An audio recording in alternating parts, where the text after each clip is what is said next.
Hello passion fruits, it's your girl VH. I just got a message, I'm sorry, with another video.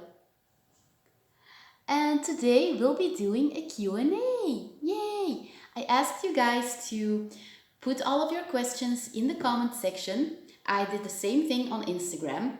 And I only received 7 questions, but they are pretty good questions, so we're gonna do the Q&A. Let's start with the first question. What is the most emotional thing you've seen Lucky do? I've written your questions down, by the way, on a piece of paper because I need my phone to record this video. What is the most emotional thing I've seen Lucky do? There are a few things. The most emotional one was when I was crying because I was really sad and she started crying with me.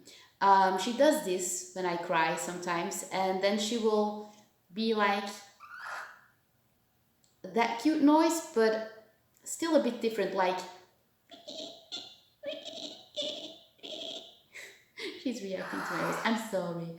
And I know that's because she can sense that there's something going on and that you're standing on your own anklet. No, not on your anklet, on your chest. You're so cute today. Yeah, I was saying that I'm distracted. Yeah, she cries with me when I cry. I guess that's the most emotional thing I've ever seen her do.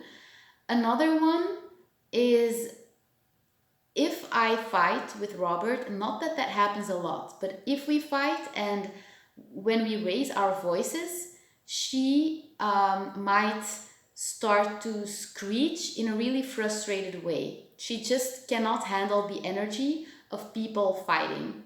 So that's also a very emotional thing, in my opinion. You're standing on your own chest and yeah. You're so sweet. You're so nice to me today. Are you going to poop? I think you are going to poop. What age did you feed once a day? Gizmo is 3 months old and I feed morning and night. That's a good thing that you're doing that because I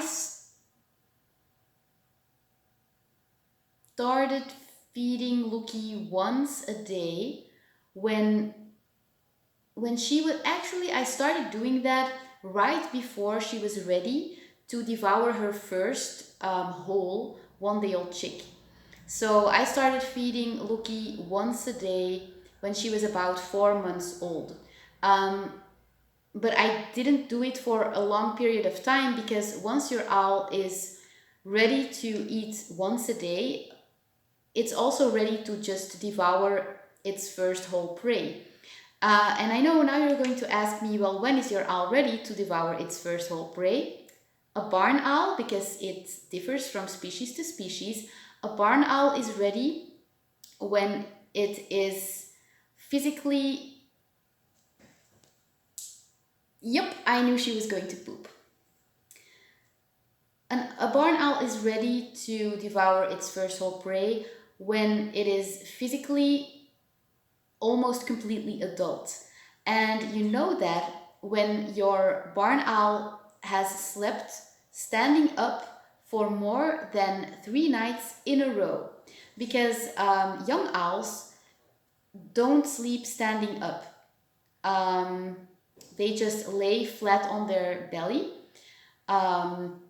So when your owl starts sleeping standing up, and it has done that for more than 3 days in a row. So not if your owl has slept 1 day standing up and then one day laying on its belly, and then one day standing up, and then the other day standing up. No, no, no. It has to be 3 days in a row. Then you know it's time to put your owl on a perch or in an aviary. And then you can also present it its first one-day-old chick or mouse. But I would not recommend giving your owl a mouse as its first whole prey, because the flesh of a mouse is way tougher than the flesh of a one-day-old chick. I gave Lucky a mouse the first time we offered her her first whole prey, and she wasn't able to devour it. She wasn't able to pick it apart. The meat was too rough, so we replaced the mouse with a one-day-old chick. And then later on, we gave her mice. It's just normal. You don't have to panic about it. Just make sure to give your owl. Lucky is landing on the television. Yeah, just make sure to give your barn owl a one-day-old chick the first time. If you give it a mouse the first time, no big deal, but you might notice that it has some trouble ripping it open and picking it apart. I actually have images of Lucky devouring her first prey. We filmed it, so if you guys want me to share that piece of footage in a new video, then give this video a big thumbs up and comment down below that you want to see that. Because in the video you can also see that physically she's not 100% full grown. You can tell by looking at her feathers, but you'll see when you watch the video. But first, give this video a big thumbs up. I'm sneaky like that, and comment down below that you want to see it. Otherwise I'll forget. I'll be like, oh, this video has a lot of thumbs ups, yay, and I will forget that I have asked you guys to give it a thumbs up if you want to see that video. Yeah, that's me. Okay, what substrate do you use in the floor of your aviary? We use concrete, so we built the aviary on concrete tiles because that's the easiest, well, in my opinion, to clean, because we have this high pressure thing, you know, it's a machine under high pressure with water, and you can just rinse the concrete like that. Really easy. Question number 4. My mentor strongly advised against using the bow perch as he believes barn owls prefer flat surfaces to rest on. What do you think? For those of you who don't know, a bow perch, well, it's kind of self-explanatory, but a bow perch is a perch for your owl to sit on, but it has the shape of a bow. And a regular perch with a flat surface has a flat surface, and there's usually astroturf on it, which is a fake kind of grass, you know, for your owl, to protect your owl's feet. In my opinion, it doesn't matter which kind of perch, what kind of perch you get, as long as the surface is protected with rubber or astroturf, so that your owl doesn't get bumblefoot. If you don't know what bumblefoot is, I've made a video about it and I will link it here for you guys, so you can check it out if you want to. So in my opinion, it doesn't matter. Your mentor might be right, but I don't know. I have never had the impression that Lucky prefers a flat surface above a bow. Because actually I have noticed that when she's standing on a flat surface, it's like she doesn't know what to do with her feet, because the talons, they don't wrap around a bow. Like if she sits on a bow, her feet automatically wrap around the bow. When she's on a flat surface, her talons are like this. I don't know, I feel like she prefers a bow perch, but I don't know. In my opinion, it really does not matter. Melissa has asked, I forgot to ask you in the live stream, but I didn't get to ask you about your Thailand trip and the problems you had there, which I think had to do about when you were traveling back to Belgium. Yeah, so Robert and I went to Thailand and we had a wonderful time. But when we traveled back to Belgium, we did experience some troubles. So first thing you should know is we had to travel from Phuket. It was a 2-hour drive by car to Phuket because we stayed in Khao Lak. And from Phuket, we were going to take the plane to Budapest. And then we had a connecting flight from Budapest to Belgium.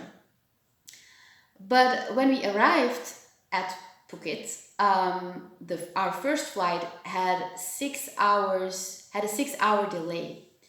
Okay, it can happen. So the people there told us that they booked a new flight for us. No, they didn't book a new flight.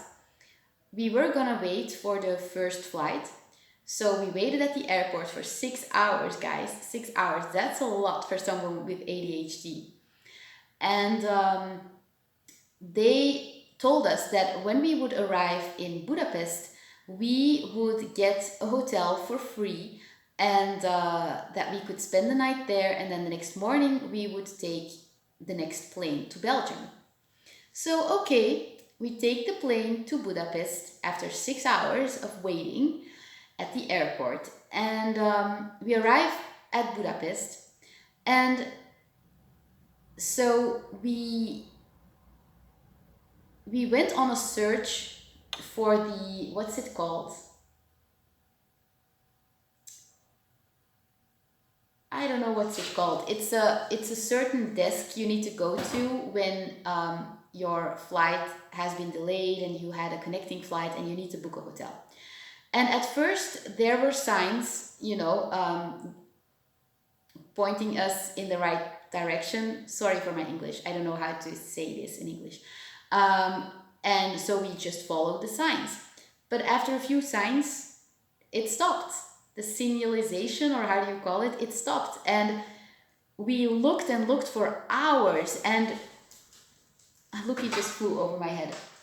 We looked for hours, and we asked a lot of people at the airport, like the staff, where it was, and it's like they didn't even know themselves. Like every time they told us something else.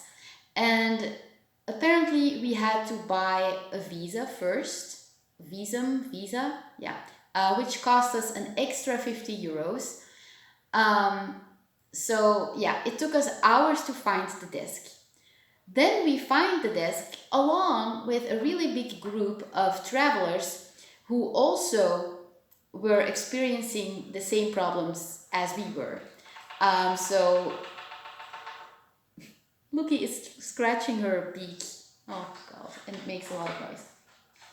Yeah, they also had to search for the right desk for hours in a row. And there was this lady with a very young baby, which was crying like the whole time, really loud. And the mother was completely stressed out because apparently you're only allowed to take a small amount of baby formula on the plane. So on the plane, she only had enough formula on her to feed her baby for those hours on the plane. The rest of the formula was in her luggage, but the people of the airport lost her luggage. So her baby had no food, and the baby apparently had a lot of allergies, so it could only eat one brand of formula or drink one brand of formula. And yeah, they didn't have that at the airport. And after a couple of hours, I mean, the woman was asking for help. Nobody wanted to help her, or so it seemed. And at a certain moment, people were becoming really scared and were saying like, oh my god, is this baby going to survive? Because it was getting a fever, the baby was not well. And when the staff noticed that we were becoming really concerned for the woman and her baby, then they tried to help her. It was crazy. So we had to wait another couple of hours before someone because they just took our boarding pass and were okay, we're gonna try to arrange something. Apparently the hotel at the airport was full. So we had to wait a couple of hours before they came back to us. Then they came back and they were okay, we're gonna drive you to our hotel. So we were okay, good. And we were like, can we get food there? Because we're really hungry. We've been traveling for almost 2 days now, or a full day, 24 hours, you know. And they were like, yeah, you're gonna get free food and drinks. And okay, so we were, oh, thank God. So we get on a bus and we start driving towards the hotel. And after like 30 minutes, we were like, where the is this hotel? Like, we thought it was just going to be 10 minutes from the airport or something, but no. It was almost a 1 hour drive. I think it was 45 minutes in total in the freaking mountains. And when we got there, the personnel, the staff was really disrespectful, and you could totally tell that they were very judgmental of us non-Muslims. I'm sorry to say it, but that's what it felt like. And we asked for food, for a meal, and they were like, yeah, there's only room service and you have to pay. And we were like, but they told us that you would offer us free food. And they just told us, yeah, well, that's the airport's problem, not ours. You have to contact the airport. Of course, we could not contact the airport, so by that time I was so tired and so annoyed. Lucky has landed in our plastic plant again. I'll try to film it for you guys, just a sec.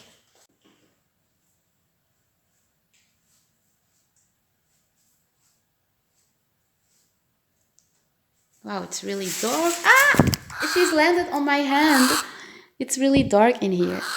The moment I move, she's like focused on me again.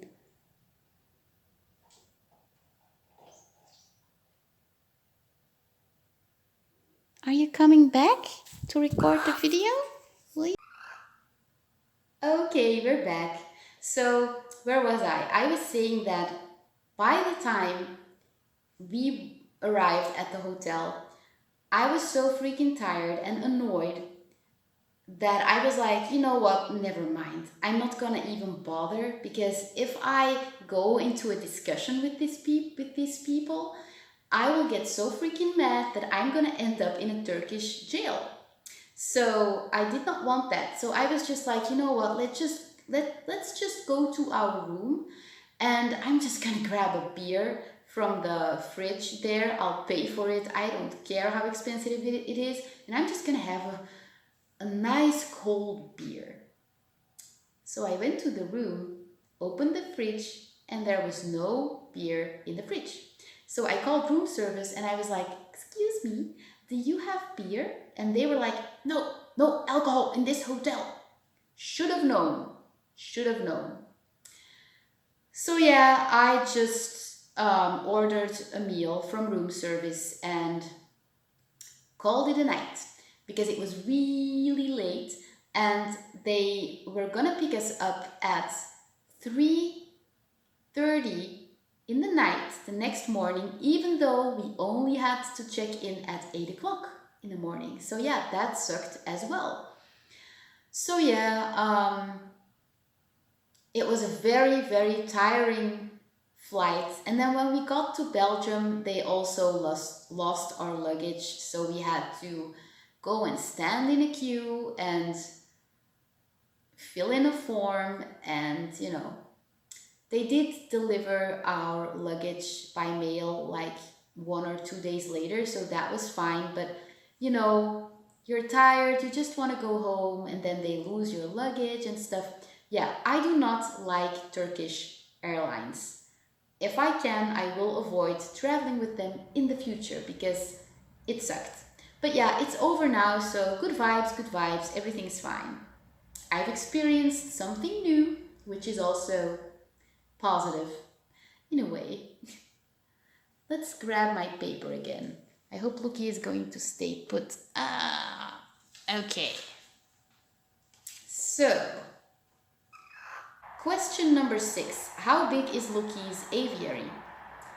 Well, I asked Robert because he built it, and the length is 4 meters and 50 centimeters.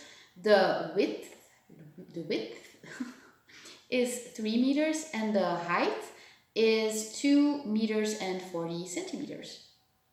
So I hope that answers your question. Question number 7. When the seasons change in Belgium from hot to cold, cold to hot outside temperatures, does her attitude change?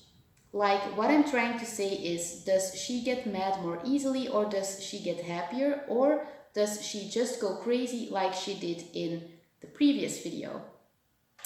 Well, I haven't noticed that if it gets cold or hot that she becomes more angry or unhappy. What I do notice is that when it's really cold in winter, she looks very appreciative of the fact that she is inside the house. She will, when she is sitting on her perch inside the house and it's really cold outside, she'll be like, brr, like we humans do sometimes, and she'll fluff up. She'll become this cute, fluffy ball of feathers, and she'll be like really grateful that she's inside, that she's warm. And I especially notice this when I have gone for a walk with her when it's really cold in winter. So then when we get inside, she's like, ah, yes, back on my perch. It's really warm here. I like it. So that is something that I do notice. When she gets hot in summer, she doesn't really get angry or annoyed. She'll just start panting, which is, she'll start doing this with her beak. And you can see her throat moving when she's doing it. But she won't get annoyed or stressed out or anything. But the thing is, if you have an owl, you should never expose it to sudden changes in temperature. Of course, the seasons change, there's nothing you can do about it, but if it's winter, for example, and it's really hot inside your living room, and then suddenly you take the owl outside when it's freezing, that's not optimal for your owl. Your owl can get really sick from this. It's even worse if you are keeping your owl inside, it's really warm, and then let's say you would put it in your aviary outside when it's freezing for a week. That is a big no-no. Don't do that because your owl can get sick. But for the rest, I don't feel like Loki is moody or anything when the temperature changes. I feel like she doesn't like the weather to be too hot but not too cold either. So everything that is just like normal and pleasant is good for her. So yeah. And that was actually the last question, you guys. So I hope you enjoyed this Q&A. If you have other questions, you can still ask them in the comment section down below, and I will just do a new Q&A the moment I have enough questions to answer in a video. If I accidentally skipped your question, please know I did not do it on purpose. You can just ask your question again or notify me that I have missed your question, and I will answer it in the second Q&A then. And yeah, if you like cool owl stuff, then make sure to check out my owl merchandise. I will link it somewhere here. And yeah, if you're new to this channel, then subscribe. I make new videos a lot. I also do live streams. Don't forget to give this video a big thumbs up, and I will see you in the next video. Oh, just one little thing, if you're a new subscriber, do not forget to also hit the notification bell, because otherwise YouTube does not notify you whenever I post a new video. And you don't want to miss my videos, right? Okay guys, I'll see you in the next video. Bye!